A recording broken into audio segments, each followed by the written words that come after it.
Hi, Leon. I'm so happy to Hi, meet you here today. hi, Sonja. It's so lovely to get together for our little venture. Yes. Yeah, Do you think that you can thank cancer? yeah, yeah. It's a very provocative question, especially when you are deeply entrenched in the pain, the symptoms, and the misery of the experience.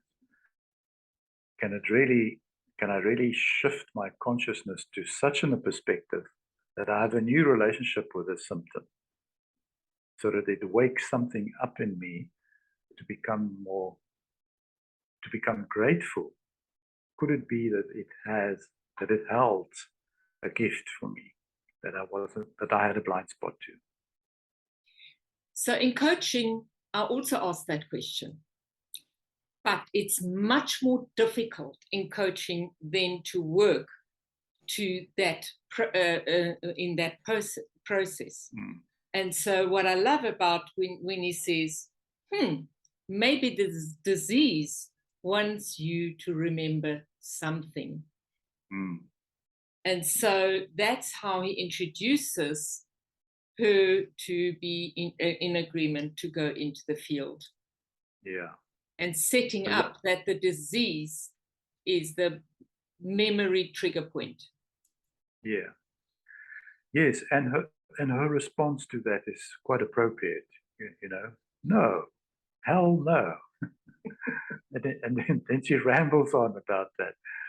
But but more than remembering, because maybe remembering is just phrasing it a little bit more complicated than it is.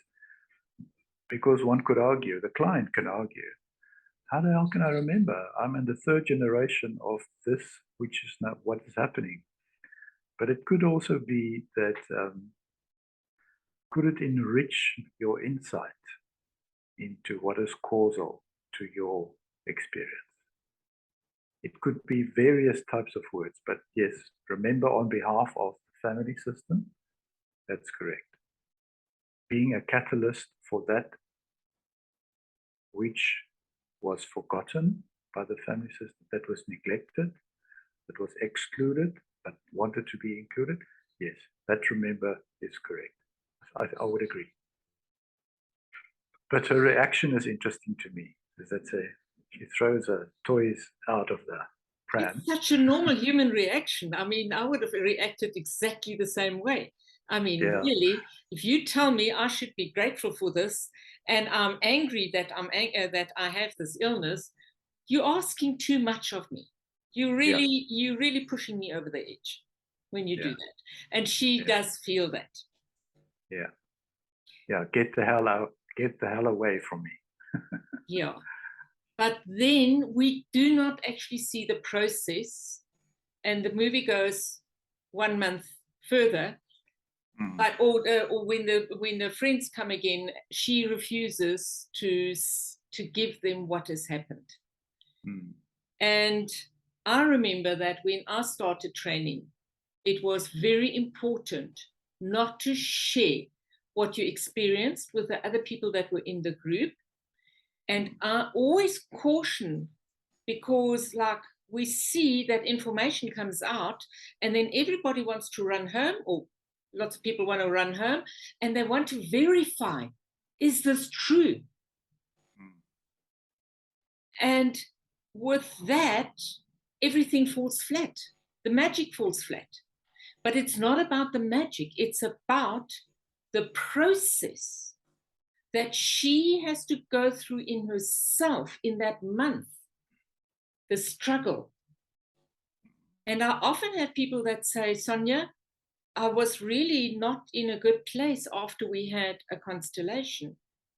And I think we need to maybe put more emphasis on that there is going to be a process that you need to follow, that you need to allow the process to complete. Let's be honest. This process has just been a massive, massive operation.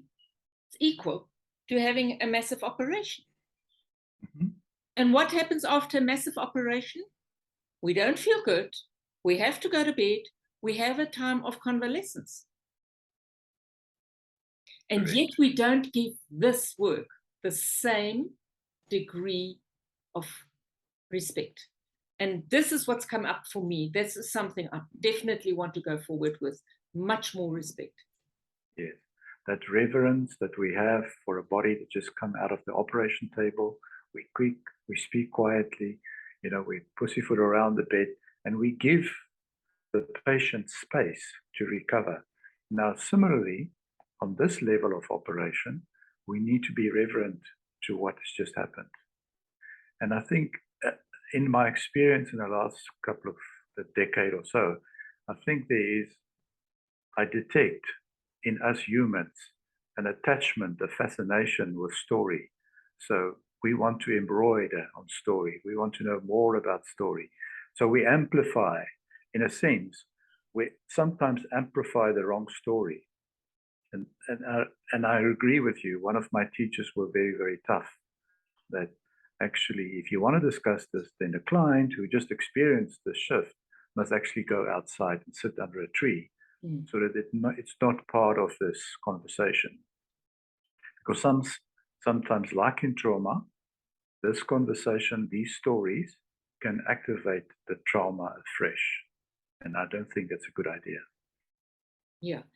So that's definitely something I want to bring into my practice more and more, is to not speak about it, and also not to refer to family members to try and find out if the story is true. I like to tell my clients that it is not about the story. Yes, this series is about the story, but the work itself is not about the story. It is about the inner meaning that is happening to you when you are in this process. And that meaning changes as you go from one day to the next. And it's an ongoing process. It is not just a process and then it's all done. It's an ongoing process. And we need to actually leave the time for that process to just settle. I would like to call it to just settle. But he does something else. He always gives homework, what I call homework. He always gives a task for the client to complete before they can do another constellation. I don't know if you picked that up. What exactly are you referring to? So he, with Sefki, we don't quite see the task, but the pomegranate becomes very, very prominent for her. So he would have probably given her a task in relation to the pomegranate. Oh, yes. He hands her a shell, doesn't he? Yes. In the end of a constellation. I see in the picture, he gives her something, she takes it. Yes. That's probably what you're referring to. Yes. Also, not to discuss it within the instruction, not to discuss it with anybody else. There also lies a bit of homework, which speaks to integration. Yes.